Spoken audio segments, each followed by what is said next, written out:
29.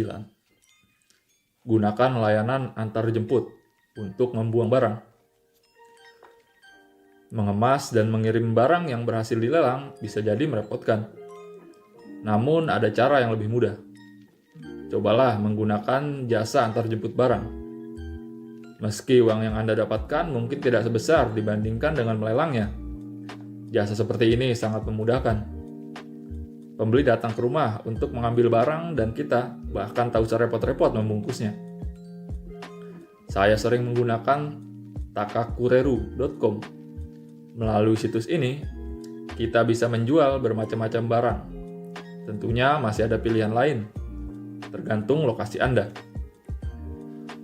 Orang-orang dari situs itulah yang sangat membantu saat saya perlu melepas barang-barang besar, seperti satu set televisi. Saya tidak tahu bagaimana kebiasaan di negara lain, tapi di Jepang, kami harus membayar sejumlah uang bila ingin membuang barang seperti televisi. Takakureru juga yang membeli PS3 dan set home theater saya. Sebuah toko buku bekas di Jimbocho, Tokyo, datang dan mengambil lebih dari 1.000 buku koleksi saya. Saya bisa saja meminta mereka menawar harga berbeda untuk tiap buku. Tapi saya memilih menerima tawaran harga sekitar 20.000 yen, kira-kira 2,5 juta rupiah untuk semuanya. Sangatlah mungkin meminimalkan kepemilikan kita dengan cara yang lebih mendetail. Tapi menurut saya, meminimalkan upaya yang dibutuhkan untuk membuang barang seringkali merupakan kunci keberhasilan. 30. Tidak perlu memikirkan harga yang sudah dibayarkan. Saat saya membeli televisi plasma ukuran 42 inci, harganya kalau tidak salah 80.000 yen, kira-kira 10 juta rupiah. Saya menjualnya 18.000 yen, kira-kira 2,3 juta rupiah. Home theater yang saya beli dengan harga 40.000 yen, kira-kira 5,2 juta rupiah. Terjual seharga 5.000 yen, kira-kira 640.000 rupiah. Saya sempat berharap bisa menjual kedua barang itu dengan harga lebih mahal. Kondisi keduanya masih baik dan baru digunakan kira-kira 3 tahun. Namun saya sadar bahwa saya terlalu terpaku pada biaya yang saya keluarkan ketika membeli produk-produk itu. Memang sulit berpisah dari barang-barang kita jika kita tidak bisa membedakan nilai produk saat ini dan harga awalnya. Mobil baru akan menjadi mobil bekas sehari setelah dibeli. Sama halnya dengan barang kita. Nilainya terus turun seiring berjalannya waktu. Meskipun cenderung menaruh harga tinggi pada barang, ada baiknya kita berpikir secara objektif tentang nilai barang yang sebenarnya ketika kita serahkan pada orang lain. Lupakan angka-angka besar, maka proses berpisah pun akan menjadi lebih mudah. 31. Bayangkan toko sebagai gudang pribadi. Penulis Daisuke Yosumi pernah menyatakan bahwa kita sebaiknya menganggap toko sebagai gudang pribadi. Semua toko yang ada mengeluarkan biaya sewa yang besar agar segala macam barang bisa disimpan dan ditawarkan pada konsumen. Barang di toko juga dijaga dengan baik. Sementara itu, berbagai minimarket menyambut kita sepanjang waktu. Menurut Yosumi, kita tidak boleh melihat tempat-tempat ini sebagai toko untuk membeli barang, melainkan gudang tempat kita mengambil sesuatu setiap kali ada yang dibutuhkan. Tidak perlu membangun gudang sendiri di rumah, atau mengisi penuh-penuh ruang penyimpanan dengan berbagai macam benda sampai merasa kewalahan. Dan menyewa tempat terpisah jelas membuang-buang uang. Di Jepang, dan saya yakin juga di tempat-tempat lain, ada berbagai rupa toko. Toko-toko itu selalu menyambut, selalu menawarkan benda-benda luar biasa. Ada banyak gudang seperti ini di sekitar rumah kita, berisi orang-orang yang menanti kita, memberi salam sambil tersenyum. Toko-toko daring pun sama-sama gudang yang sangat besar. Dengan begitu, banyak gudang yang sudah ada. Untuk apa kita membuat satu gudang lagi di rumah? 32. Kota sebagai ruang pribadi. Saya mengerti keinginan seseorang untuk memiliki sofa besar dan nyaman di tengah-tengah ruang keluarga yang lapang dan menyenangkan. Saya juga tidak akan menolaknya. Tapi menurut saya, sofa dan ruang itu tidak harus berada di rumah kita. Ruang keluarga, versi saya adalah kedai makan dekat rumah, dengan sofa yang selalu empuk dan menggoda, bersih dan rapi pula. Tempat saya dapat duduk dan bersantai selama mungkin. Ada pula kedai kopi langganan yang tidak pernah protes meski saya duduk berjam-jam, mengobrol dengan teman sambil menyesap kopi yang baru diseduh. Saya sama sekali bukan penyendiri. Saya senang mengajak teman datang untuk bersantap atau menyiapkan sajian pesta. Pertanyaannya, demi acara yang hanya beberapa kali itu, apakah saya bersedia menambah jumlah peralatan dapur dan pura-pura tutup mata terhadap ruang yang habis diisi barang? Tentu saja tidak. Biasanya, saya sampaikan, mau kumpul-kumpul? Boleh, tapi jangan di tempatku karena alatnya tidak cukup. Aku tahu tempat enak untuk makan. Kenapa tidak ke sana saja? Setelah itu, baru kita ngopi di tempatku kalau belum ingin pulang. Pesannya adalah, saat lingkungan sekitar kita jadikan tata ruang pribadi, kita akan menemukan begitu banyak kemungkinan. 33. Buang barang yang tidak membangkitkan minat. Daisuke Yosumi menulis tentang konsep ini dalam salah satu bukunya yang berjudul 50 benda yang harus kau buang di usia umur 20 tahun agar tetap damai. Semakin menyukai suatu barang, semakin kita tahu bahwa banyak tentang merek dan latar belakang barang itu. Ada rasa ingin tahu yang dibangkitkan oleh barang-barang yang betul-betul kita hargai. Mengapa kita memilih barang tertentu di antara begitu banyak barang lain yang berkualitas sama? Pasti ada alasan kuat di baliknya. Bagi kita, sebuah barang yang dipilih karena rasa suka adalah cermin kesempurnaan. Sebaliknya, barang yang diambil tanpa dasar yang kuat bisa dengan mudah dibuang atau diganti. Barang-barang yang secara tanpa sadar kita akumulasi tidak akan membuat kita puas. Menurut saya, hidup kita akan lebih baik kalau semua barang yang kita miliki dipilih karena kita menyukainya. Sepanjang kita bertahan dengan barang yang kita cintai, besar kemungkinan kita tidak akan menginginkan hal lain lagi. 34. Jika barang ini hilang, apakah akan dibeli lagi? Satu cara untuk menilai apakah kita masih menyukai suatu barang adalah dengan bertanya, kalau barang ini hilang, apakah aku akan membeli gantinya yang benar-benar baru? Jika jawabannya iya, artinya barang itu benar-benar kita sukai dan butuhkan. Sebaliknya, jika kita sama sekali tidak tertarik membeli barang yang sama lagi, jelas ada yang salah dengan barang itu. Mungkin barang itu dulu disimpan karena tampaknya lumayan. Alasan itu tidak cukup. Ayo, ucapkan selamat tinggal pada barang-barang itu. Barang yang benar-benar memuaskan pemiliknya adalah barang yang membuat kita rela menggantinya jika rusak ataupun hilang. 35. Tidak perlu cemas akan hadiah yang diterima kalau kita sendiri tidak ingat pernah memberikan apa saja. Hadiah sangat sulit dibuang. Kita biasanya merasa bersalah membuang sesuatu yang merupakan hadiah, seolah-olah kita tidak punya perasaan. Namun, coba bayangkan hadiah yang pernah kita berikan. Berbeda dengan barang yang diterima. kita biasanya tidak begitu ingat pernah memberikan apa saja. Saya tidak pernah menanyakan apakah barang yang saya hadiahkan berguna bagi si penerima.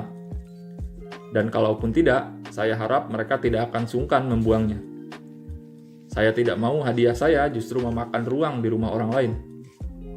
Jika ada benda hadiah di rumah yang membuat kita merasa bersalah karena tidak pernah digunakan, lebih baik akui saja, lalu buang.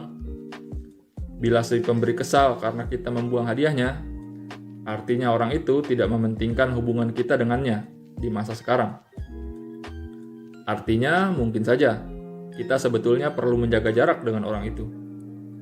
Saya sendiri sudah menetapkan tidak mau menjadi orang yang hanya bisa menunjukkan rasa sayang atau persahabatan melalui benda materi. 36. Coba pikirkan apa sebetulnya yang diinginkan almarhum. Kalau membuang benda hadiah saja susah, membuang benda milik orang terdekat yang sudah berpulang bisa dibilang mustahil. Kita begitu ingin menjaga kenangan dengan orang itu, sehingga cenderung mempertahankan barang peninggalan mereka, padahal tidak ada fungsinya bagi kita. Jangan salah, menurut saya sentimen semacam itu sangat indah dan manusiawi. Namun bagaimana kalau Andalah yang berpulang? Apakah Anda mau orang-orang yang Anda tinggalkan bingung atau terbebani oleh barang?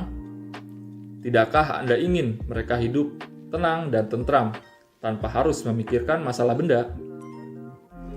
Saat pelukis Jepang, Ryazaburo Umehara, wafat, ia meninggalkan surat wasiat yang menyatakan bahwa ia tak perlu upacara pemakaman dan bahwa bikisan duka tidak akan diterima. Ia menulis bahwa orang yang masih hidup harusnya tak perlu repot hanya demi orang yang sudah meninggal. Menurut saya, mencoba mengenang perkataan teman atau kerabat yang sudah wafat atau hal-hal yang mereka pernah lakukan semasa hidup jauh lebih bermakna ketimbang menghabiskan waktu menjaga barang-barang mereka. 37. Membuang memorabilia tidak sama dengan membuang kenangan. Novelis grafis Tatsuya Nakazaki yang terkenal atas karya Jimmy Hen adalah sosok yang sangat menyeluruh dalam hal minimalisme. Dalam bukunya Motonai Otoko atau Pria yang Tidak Punya Apa-apa, ia menulis, "Saya rasa masa lalu tidak ada hubungannya dengan foto, kaset, dan buku harian. Kalaupun foto dan kaset yang penuh kenangan itu dibuang, masa lalu kita masih ada di dalam ingatan. Buat saya, membuang barang bukan masalah besar. Hal ini sama sekali bukan berarti kita membuang masa lalu. Jika ada kenangan yang terlupa, kemungkinan kenangan itu memang tidak terlalu penting. Dan tidak apa-apa jika tidak muncul di ingatan. Semua kenangan penting yang ada dalam diri kita akan tetap bertahan secara alami. Kenangan yang bisa diingat tanpa bantuan suatu benda adalah kenangan yang benar-benar penting. Dengan menyingkirkan barang-barang berlebih, kita akan mulai mengingat hal-hal penting dari masa lalu tanpa harus terganggu oleh memorabilia mahal di sekitar kita. 38. Semakin besar barang, semakin banyak benda lain yang terakumulasi.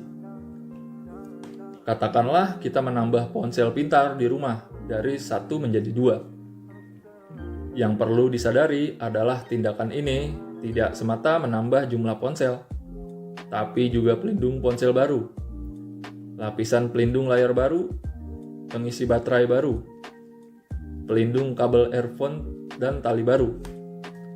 Tahu-tahu sudah ada 5 benda baru.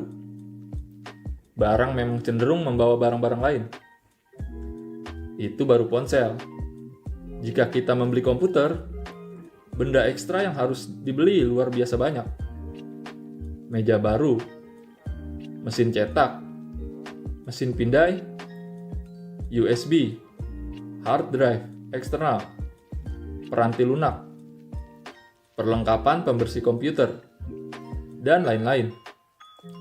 Jadi, kita bisa membuang banyak barang sekaligus bila langsung menangani sumber masalahnya.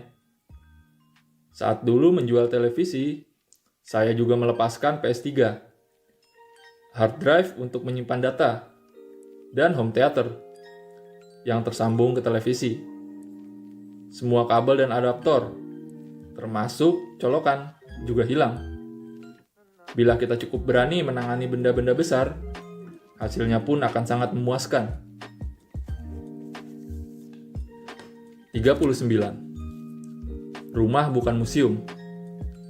Tak perlu ada benda koleksi. Ada orang yang merupakan pemilik benda seni yang layak dilestarikan. Misalnya Shigeru Kashima, peneliti sastra dan kolektor buku-buku kuno keluaran Prancis. Atau Shin Sofue, desainer yang mengoleksi karya besar Soseki Natsume, Botchan, dalam berbagai edisi cetak. Koleksi yang dimiliki kedua orang ini sungguh tak ternilai harganya dan layak masuk museum. Takuro Morinaga, ekonom yang dikenal menyukai mobil mainan. Sepertinya bahkan sudah mendirikan museum sungguhan untuk memajang koleksinya. Tapi bagi orang kebanyakan, koleksi yang dimiliki tidak sespektakuler itu, dan malah memakan tempat di rumah. Benda-benda yang betul-betul berharga pasti dikoleksi secara profesional dan disimpan dengan layak. Jadi, saat harus menangani koleksi di rumah, kita harus bertekad bulat. Lepaskan. Rumah kita bukan museum. Pergilah ke museum sungguhan jika ingin melihat benda yang langka dan indah. 40. Jadilah makhluk sosial. Jadilah peminjam barang. Saya benar-benar terkejut waktu membaca buku Mai Yururi yang berjudul Tidak Ada Apa-apa di Rumahku. Dan ia menyatakan telah membuang buku tahunan SMA-nya. Otomatis saya berpikir bahwa nama julukannya Sute Hentai, orang-orang aneh yang terobsesi membuang barang. Sungguh tepat baginya karena ia sampai tega hati membuang buku yang sebetulnya tidak bisa tergantikan. Namun, setelah beberapa lama barulah saya sadar bahwa sebagian orang lebih suka mempertahankan buku tahunan mereka. Jadi, Yururi sekedar berpisah dengan satu benda yang dimiliki oleh ratusan orang teman sekelasnya. Tidak unik ataupun istimewa sama sekali. Keinginan mempertahankan suatu benda bisa dilihat sebagai keinginan menghindari keharusan merepotkan orang lain jika kita ada keperluan. Padahal ini justru membuat kita terisolasi. Kalau sekarang tiba-tiba ingin sekali melihat buku tahunan tua itu, kita tinggal menghubungi teman lama dan memintanya memperlihatkan buku miliknya. Mungkin kita merasa permintaan ini mengganggu, tapi nyatanya si teman mungkin justru senang mendapat kesempatan menghabiskan waktu mengenang masa sekolah dengan seorang kawan. Siapapun yang dengan sengaja mengabaikan permintaan seperti itu, berarti bukan teman sejati. Sepanjang kita ingat untuk mengucapkan terima kasih, kita sama sekali tidak akan mengganggu siapa-siapa. Sebaliknya, hubungan sosial kita akan jadi lebih mendalam. 41. Sewalah yang bisa disewa. Belakangan ini ada begitu banyak barang yang bisa disewa secara daring. Ada baiknya dan lebih praktis menyewa barang yang hanya dipakai setahun sekali. Di musim pertandingan antar sekolah, lensa kamera besar ramai-ramai dipinjamkan. Bayangkan saja para orang tua bergerombol mencari sudut foto yang tepat untuk mengabadikan gambar terbaik dari anak mereka. Jika kita tipe orang yang tidak sering pergi ke luar negeri, sebaiknya sewa saja koper agar tidak perlu menyimpan tas besar di rumah. Kalau ingin merapikan dokumen yang sudah menumpuk sepanjang tahun, sewa alat pindai dan ubah semua dokumen menjadi format PDF. Penyewaan bisa dilakukan untuk hal lain. Baju anak untuk acara setahun sekali. Peralatan pembersih canggih untuk tugas khusus. peralatan panjat gunung atau menyelam, atau bahkan pakaian keren yang sudah ditata oleh tenaga profesional.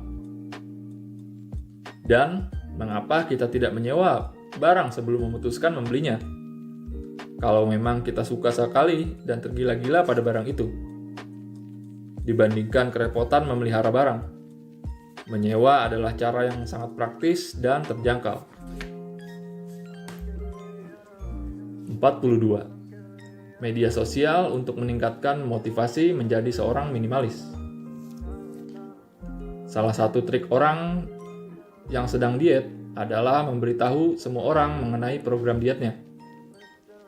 Hal sama juga bisa diterapkan dalam upaya minimalisme. Kalau sendirian, mudah saja kita mengajukan bermacam-macam alasan. Tapi bukankah kita semua peduli tentang pendapat orang lain terhadap kita? Nah, mengapa tidak menggunakan dalam arti yang positif? Misalnya, melalui media sosial. Umumkan bahwa Anda akan mengurangi koleksi pakaian sampai separuhnya, dan jadikan proses itu diketahui publik. Unggah foto barang-barang yang akan disingkirkan, atau foto lemari yang memperlihatkan proses pengosongan dari hari ke hari. Alih-alih sendirian, kita akan disemangati teman. Dan pada gilirannya, motivasi kita pun akan terangkat. Saya juga menaruh foto apartemen lama di blog. Menurut saya, foto itu membantu mempercepat proses minimalisasi. Selain itu, di kalangan minimalis, ada tren menawarkan barang-barang yang tak lagi diperlukan kepada siapapun di media sosial. Tindakan ini mengatasi rasa bersalah, sekaligus membuat kita senang, karena barang kita bisa berguna untuk orang lain. 43. Bagaimana kalau kita mulai dari awal? Dalam sebuah film dokumenter menggugah berjudul My Stuff, tokoh protagonis mengambil semua barangnya, menaruhnya di suatu tempat, dan hanya mengizinkan dirinya mengambil satu barang setiap hari. Pada hari pertama, orang ini murni tidak mengenakan apa-apa. Ia berlari ke tempat penyimpanan itu hanya dengan selembar koran untuk menutupi bagian tubuh pribadinya. Kemudian ia mengambil sepotong jaket panjang dan tidur di lantai tanpa alas. Film itu adalah eksperimen dengan tujuan memperlihatkan hal yang benar-benar penting. Anda mungkin tidak ingin bertindak sampai se ekstrem itu. Tapi bisa saja membayangkan eksperimen yang sama untuk diri sendiri. Kira-kira barang apa yang paling penting bila Anda diminta memulai hidup tanpa suatu apapun? Bagaimana kalau barang Anda dicuri? Bagaimana jika Anda harus pindah rumah minggu depan? Bisa jadi ada begitu banyak barang di rumah, bergeletakan tanpa alasan. Bayangkan keadaan ketika Anda harus memulai dari awal. Maka Anda akan melihat barang mana yang betul-betul penting. 44. Ucapkan sampai ketemu sebelum selamat tinggal. Jika ingin membuang sesuatu tapi belum yakin, coba simpan dulu barang itu selama beberapa saat. Ada satu teknik yang sering digunakan pengikut minimalis. Barang-barang yang ingin disingkirkan dikumpulkan, lalu ditaruh dalam satu kotak atau di lemari. Kunci trik ini adalah barang-barang itu harus diletakkan di tempat berbeda dari biasanya. Bahkan, bisa juga barang dimasukkan dalam kantong plastik sampah agar siap dibuang. Meskipun begitu, bukan berarti kita harus langsung melakukannya. Tunggu 1 pekan atau bulan.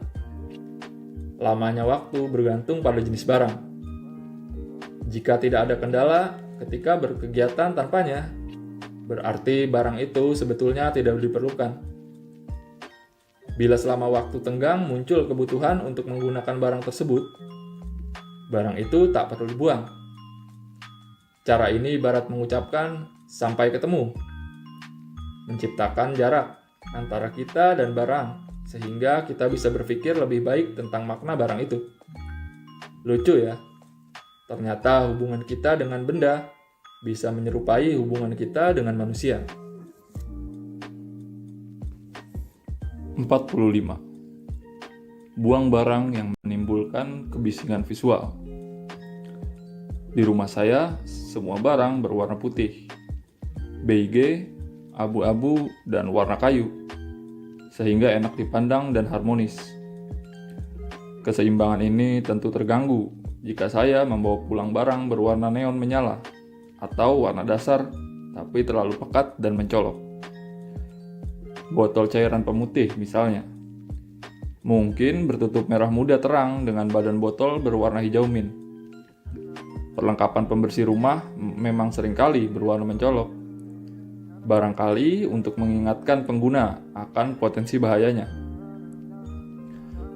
Seperti botol itu, makhluk beracun memang biasanya menonjol. Ada sinyal visual yang memperingatkan kita agar menjauhinya. Jadi, warna-warna terang tidak bertujuan untuk menenangkan. Benda berwarna menyala yang terlihat oleh kita akan menarik perhatian. Meskipun saat itu kita tidak sedang mencari benda tertentu. Benda kecil berwarna-warni masih bisa dibilang lucu.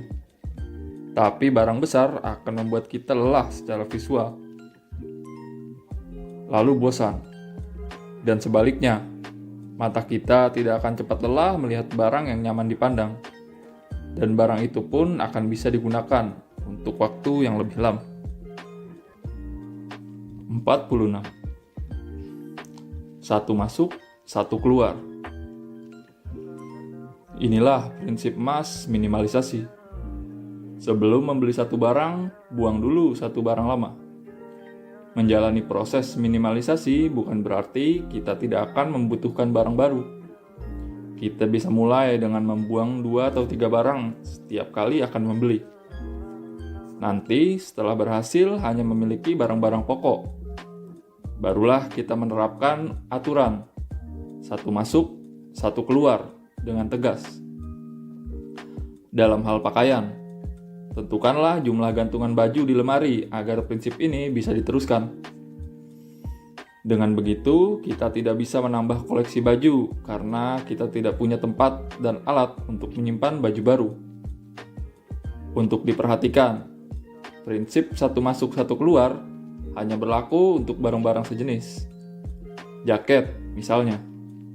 Keluarkan jaket lama sebelum membeli yang baru. Mengapa begitu? Sebab, aneh kan, kalau kita membeli oven baru, tapi yang dibuang penghapus. 47. Jangan ulangi kesalahan Concorde. Pernah dengar istilah kesalahan Concorde? Pembuatan jet supersonik Concorde disebut-sebut menelan biaya sekitar 4 miliar pound sterling. Pemerintah Inggris dan Prancis terus saja mengucurkan dana pada proyek itu, meski sudah jelas bahwa Concorde tidak akan berhasil di pasar. Akhirnya timbul kerugian senilai 10 miliar pound sterling. Hikmahnya adalah meskipun tahu kita melakukan sesuatu yang tidak begitu menjanjikan, sulit untuk berhenti. Apalagi mengingat waktu, usaha, dan biaya yang sudah dikeluarkan. Kita pun mengalaminya setiap waktu. Saya pernah membeli sepeda yang bisa digunakan di jalan raya dan medan pegunungan seharga 5.000 yen. Kira-kira 640.000 rupiah. Gara-gara itu, muncul ketertarikan saya pada dunia bersepeda. Saya lalu membeli peralatan lengkap dan mulai membongkar ulang komponen-komponen sepeda. Apa yang terjadi?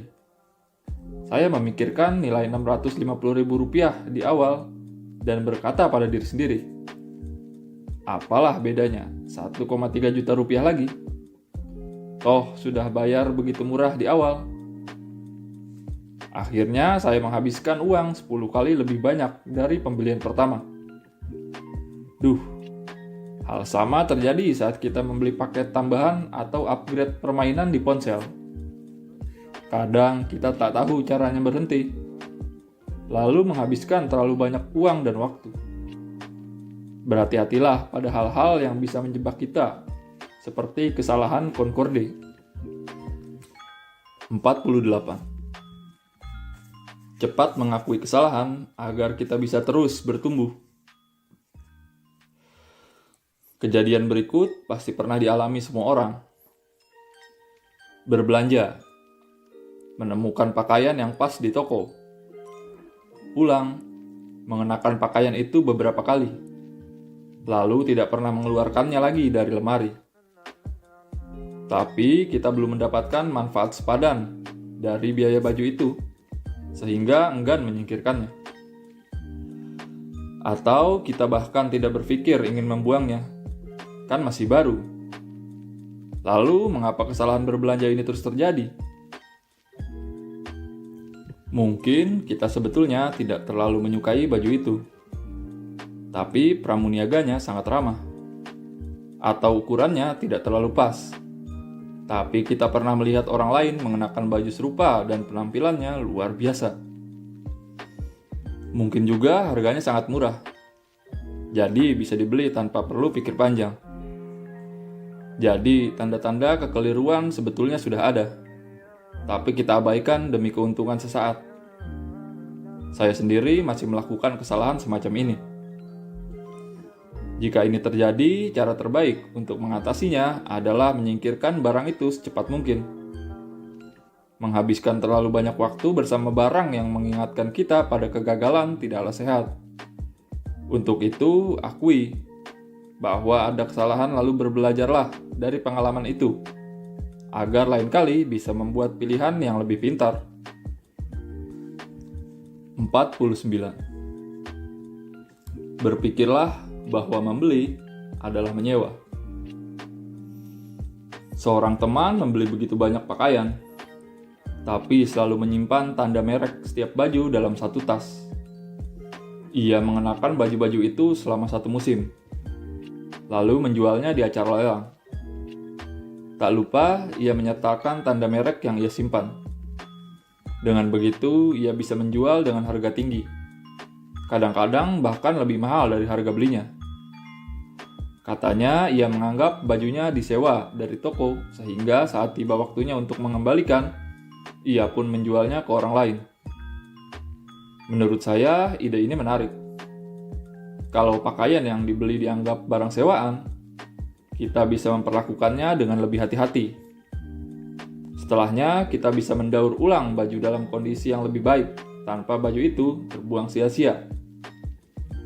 Memandang barang-barang yang kita beli sebagai kepemilikan sementara akan menjaga kita tetap rendah hati dan mampu menghargai apa yang kita miliki. 50. Tidak perlu membeli karena murah. Tidak perlu mengambil karena gratis. Kita biasanya menganggap membeli barang yang didiskon menjadi Rp200.000 dari Rp500.000 berarti hemat Rp300.000. Seolah-olah kita benar-benar menerima Rp300.000 dengan membeli produk itu. Tapi kita luput memikirkan ruang yang dibutuhkan untuk menyimpan barang itu di rumah. Coba kita hitung menggunakan biaya sewa apartemen sebagai ilustrasi. Sewa bulanan apartemen saya sekitar 67.000 yen, kira-kira 8,5 juta rupiah. Untuk ruang seluas 20 meter persegi, atau kira-kira 3.000 yen, atau Rp400.000 per meter persegi. Jika barang yang saya beli dalam contoh sebelumnya adalah rak senilai 2.000 yen, kira-kira Rp260.000, yang besarnya 1 meter persegi, anggaplah hemat Rp400.000 tidak berlaku sama sekali, karena impas dengan nilai ruang yang ditempati lemari. Jadi sangat berbahaya membeli sesuatu hanya karena murah. Barang gratis sekalipun memiliki risiko. Kita tahu kita adalah pemilik suatu barang. Dan itu saja berarti barang itu menempati ruang di pikiran kita. Waktu dan upaya juga harus dikerahkan untuk memeliharanya. Dengan begitu, barang gratis juga menelan biaya. Mengetahui hal ini, bisa membuat kita terhindar dari menumpukan barang yang didapatkan hanya karena murah atau gratis. 51. Jika jawabannya bukan sangat butuh, katakan tidak. Saat akan membuang sesuatu, seringkali kita sibuk menimbang untung ruginya. Namun, coba kita lihat dari sisi lain. Alasan kita menimbang adalah karena kita pikir sedang memilih di antara dua pilihan yang nilainya setara. Kita tidak sedang memilih antara barang bernilai 10.000 dan 100.000, misalnya, melainkan antara 10.000 dan 10.001. Jika bedanya hanya sebesar itu, harusnya kita bisa membulatkan tekad dan melepaskan suatu barang. Bila tujuan kita memang mengurangi jumlah barang yang kita miliki, begitu kita merasa tidak yakin harus membuang sesuatu atau tidak, saran saya adalah langsung saja membuangnya. Ada satu ungkapan yang saya sukai. Jika jawabannya bukan sangat butuh, katakan tidak. Saat mempertimbangkan sesuatu, jika reaksi kita bukan iya, sangat butuh, hal yang dipertimbangkan itu ditolak. Dengan begitu, pertanyaan, haruskah benda ini dibuang? Bisa diubah menjadi, jika jawabannya bukan sangat butuh, katakan tidak. Cara ini bisa membantu kita membuang semuanya kecuali hal-hal yang paling pokok. Dan kita akan baik-baik saja. 52. Barang yang kita butuhkan akan kembali pada kita. Sebagian besar dari kita khawatir bila membuang sesuatu, kita tidak akan melihat barang itu lagi. Namun dengan pemikiran seperti itu, kita tidak akan pernah membuang apa-apa. Hari ini hampir tidak ada yang tidak dijual secara daring. Buku yang sudah tidak dicetak dan sulit ditemukan di toko buku bekas bisa dibeli melalui Amazon.com. Dan ada situs-situs lelang tempat kita mencari benda-benda unik. Kecil kemungkinan kita akan merindukan suatu barang sampai depresi atau merasa sangat menyesal. Dan kalaupun itu terjadi, kita selalu bisa mendapatkan barang itu lagi. Kita bisa membaca buku yang kita sukai atau melihat kembali barang yang kita sukai karena pasti ada orang lain yang memilikinya. Kalau sampai tak bisa tidur, kita juga bisa memohon pada pemilik barang saat ini untuk mengembalikannya atau membeli yang baru di toko. Intinya saat ini nyaris tak ada barang yang tidak bisa didapatkan. 53. Bersyukurlah. Kita berpisah dari barang yang diberikan sebagai hadiah. Kita berpisah dari barang milik sosok yang sudah berpulang. Kita berpisah dengan barang yang tidak bermanfaat bagi kita. Pada saat-saat itu, kita harusnya berfokus pada rasa syukur. Katakanlah kita menerima sesuatu yang tak diperlukan. Diam-diam, meski tak memikirkannya, kita selalu saja merasa sedikit sebal. Mempertahankan suatu barang walaupun kita tidak menyukainya, tidak hanya berarti tidak menghormati si pemberi, tapi juga menghabiskan energi.